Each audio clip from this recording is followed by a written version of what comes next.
Bagi yang mau ke Paris saat Olimpiade nanti, berlayarlah di Sungai Seine. Nikmatilah kapal yang lebih kecil dan private karena kalian akan merasakan sensasi berbeda menjelajahi kota Paris dari sungai sepanjang 12 km yang membelah kota ibu kota Perancis ini.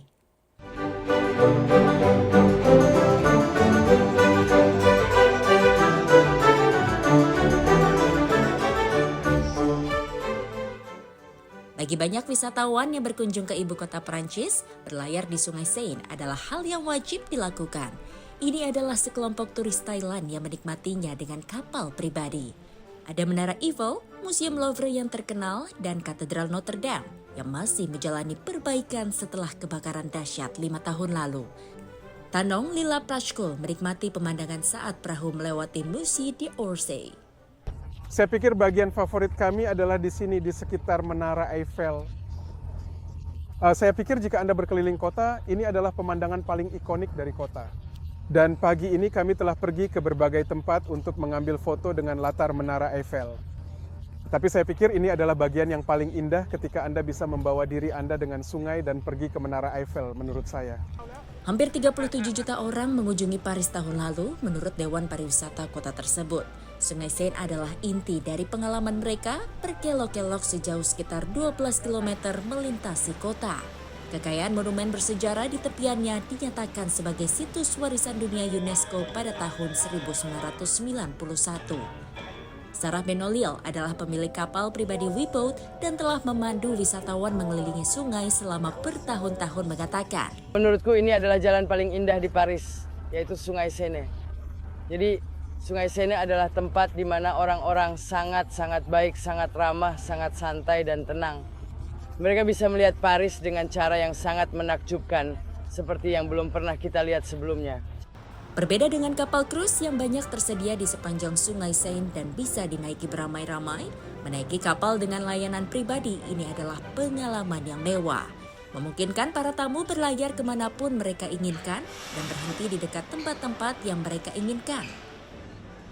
Klien kami saya rasa lebih suka bersama-sama seperti satu keluarga, teman-teman atau mungkin yang lain. Itu saja mereka lebih bebas menurut saya daripada di perahu besar.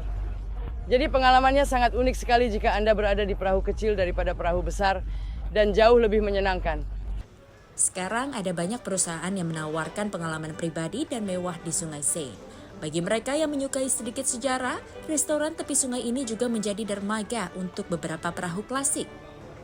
Di antara armada tersebut terdapat kapal tahun 1960-an yang dibangun di Venesia dan kapal Swedia tahun 1930-an yang dirancang oleh arsitek angkatan laut terkenal Carl Gustav Petersen. Turis dari Prancis, Eropa, dan Amerika Serikat telah menyewa kapal klasik ini selama lebih dari 1 dekade. Pelayaran sungai sekitar 1,5 jam biayanya mencapai €1.000. Namun pemiliknya, Philippe Fournier, mengatakan pelayanan kapal ini istimewa. Perusahaan kami, Seine Avenue, mengkhususkan diri pada kapal klasik, terutama dari tahun 30-an hingga 60-an.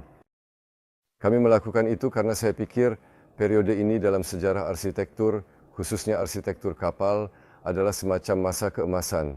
Saya suka desain kapal sejak, katakanlah, antara tahun 20-an dan 60-an. Permintaan akan kemewahan kapal pesiar sungai pribadi telah meroket dalam beberapa tahun terakhir.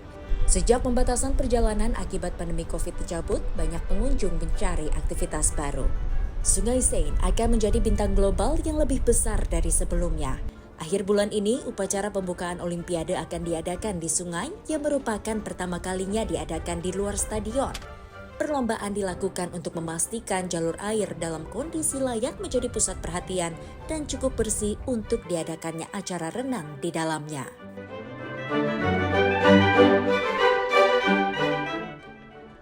Dan beberapa orang yang bekerja di sungai setiap hari akan menjadi bagian dari acara pembukaan Olimpiade. WeBoat telah diundang untuk berlayar dalam upacara pembukaan, sebuah peristiwa besar bagi Sarah Benoliel dan saudara laki-lakinya yang menjalankan perusahaan bersamanya. Bagaimana? Kalian ingin mencobanya? Saya Kiko, salam.